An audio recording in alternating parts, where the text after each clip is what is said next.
Hello community, welcome to YouTube Gaming Community. I'm your host Trouble8385. So today we have no topic. Today it's all about the videos, but first let's get to thank yous. And the very first thank you is to you guys. Just past 150 subscribers. Didn't expect so fast to a channel. It's because of you guys' support. Thank you guys very much. And the second thank you is to SteveBenway for shouting me out in his Friday Talkie, Commodore history, and Android future. Not only for the shout out, but the very kind words about YouTube Gaming Community. This was his first Friday Talkie back since he had the whole eye surgery and eye problem thing.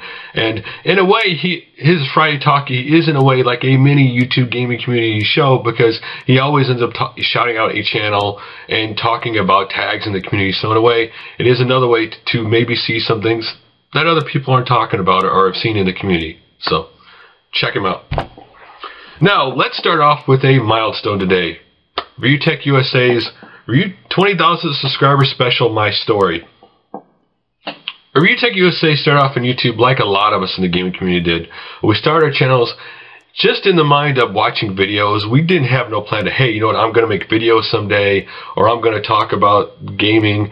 You just made a channel with a little name because you were going to watch videos that were on YouTube. And one way or another, maybe a suggestion from somebody, maybe watching somebody's videos inspired you.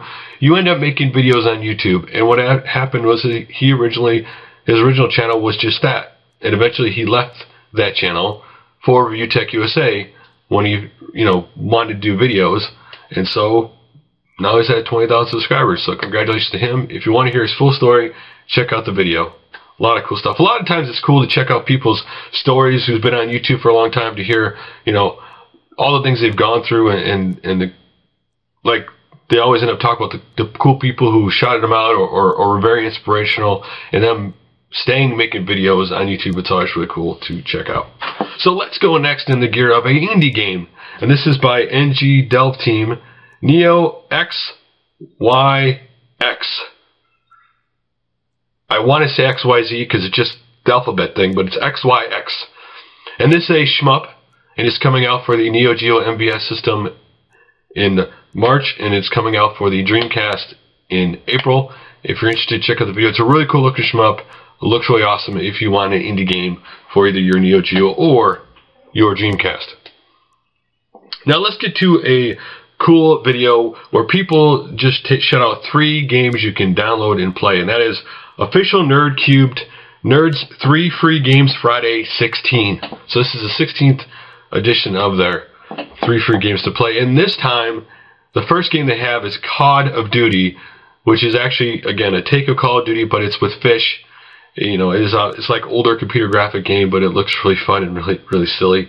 The second game they shout out is a shmup-like game where you don't actually shoot, but it's where you're flying a ship and through this thing, collecting these yellow things. But as you first off, you're just flying through, getting them, going back and forth in this little, this little cavern, and then eventually, because of the beat of the music, the walls start, rhythm with the music, and then eventually the whole thing starts to turn on you, and you got to keep your bearings of where you're going at the same time. A really, really cool looking and challenging, if you like, a shooter. And the last video, the game they shouted out was actually a jelly puzzle game where you're moving little jellies around, and you're supposed to match all the same color jellies together. You ought to watch the video just for this game, because this is if you love a very, very challenging puzzling game, this last one was a very challenging puzzling game. So if you want 3 free games to check out, possibly download, check out the video. Now the next video is from SpaceHamsterGames, and it is top 10 sports game for non-athletes. And it goes through from present day, obviously Wii Sports and the Wii, all the way to Blades of Steel, 10 sports games. And not only, but he goes into great detail about the games also. So if you're interested, check it out. It's really cool to go back and see all these different sport games that are not like Madden every year or something like that. And the next one is from Youngtown, top 10 captivating songs in video games.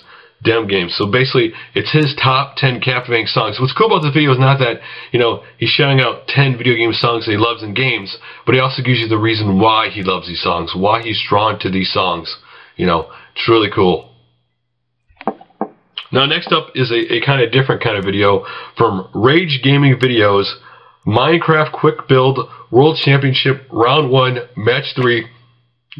DanyaalBeg versus FaraasMB. Now, they do these Minecraft versus videos or quick build videos where basically the championship one is a little different, where they have two people and the host of the channel is basically announcing and doing things where the other two guys are building. But normally when you see the build that they do when it's not World Championships, is it's the people of the channel versus somebody else, and the fans get to vote, just like this. The point of these videos are, these two people are competing to build something in Minecraft in 12 minutes, and then the fans watching the video get to vote who wins. So it's really cool.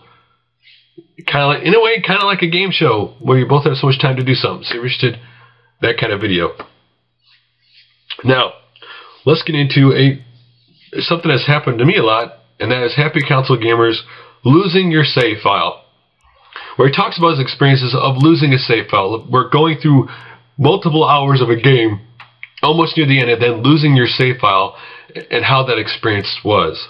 For me, the only time I've ever lost save files was actually on the PlayStation 1 and 2. Now, the N64, I bought this multiple page memory card from Mad Catz that never worked properly, so I never really lost anything. It was just a garbage memory card.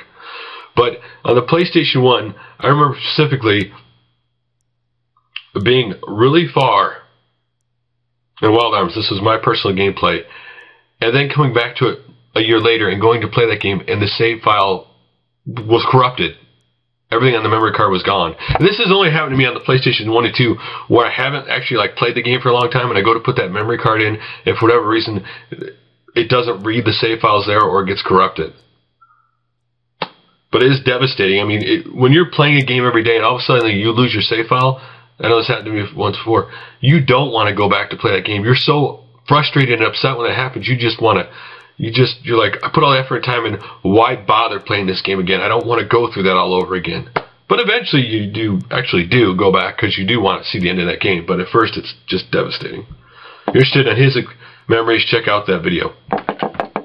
Now let's get into the podcast. Since there are multiple podcasts in our community, this one is the ML Gaming Podcast channel.